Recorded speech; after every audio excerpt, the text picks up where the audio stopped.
അസ്സലാമു അലൈക്കും വറഹ്മത്തുള്ളാഹി തആല വബറകാതുഹു. പരിശുദ്ധമാക്കപ്പെട്ട റമളാൻ മാസത്തിലെ വളരെ പുണ്യമാക്കപ്പെട്ട ദിവസങ്ങളിലൂടെയാണ് നമ്മൾ കടന്നു പോകുന്നത്. ഹബീബായ നബി സല്ലല്ലാഹു അലൈഹി വസല്ലമ തങ്ങൾ പഠിപ്പിക്കുന്നു, ഷഹ്റു റമളാന ഷഹ്റുൻ, പരിശുദ്ധമാക്കപ്പെട്ട റമളാൻ മാസം അത് ഒരു മാസമാണ്.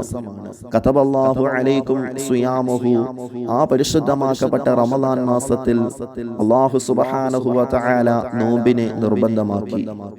വസനന്തുലക്കും ഖിയാമുഹു, ആ പരിശുദ്ധമാക്കപ്പെട്ട റമളാൻ മാസത്തിൽ തറാവീഹ് നിസ്കാരത്തെ ഞാൻ സുന്നത്തുമാക്കി. ഫമൻ സ്വാമഹു വഖാമഹു ഈമാനൻ വഹ്തിസാബാ, ആരാണോ പരിശുദ്ധമാക്കപ്പെട്ട റമളാൻ മാസത്തിൽ വിശ്വാസത്തോടുകൂടിയും കൂലി പ്രതീക്ഷിച്ചുകൊണ്ടും നോമ്പെടുക്കുന്നതും തറാവീഹ് നിസ്കരിക്കുന്നതും, ഖറജ മിൻ ദുനൂബിഹി, അവൻ അവന്റെ എല്ലാ ദോഷങ്ങളിൽ നിന്നും സുരക്ഷിതനാകുന്നതാണ്, എല്ലാ ദോഷങ്ങളിൽ നിന്നും പുറത്തേക്ക് വരുന്നതാണ്. കയൗമി വലദതുഹു ഉമ്മുഹു, അവന്റെ ഉമ്മ പ്രസവിച്ച ദിവസം പോലെ.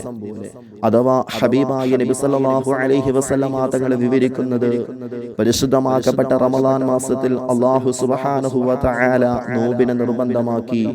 പരിശുദ്ധമാക്കപ്പെട്ട തറാവീഹ് നിസ്കാരത്തെ ഹബീബായ നബി സല്ലല്ലാഹു അലൈഹി വസല്ലമ തങ്ങളും സുന്നത്തുമാക്കി.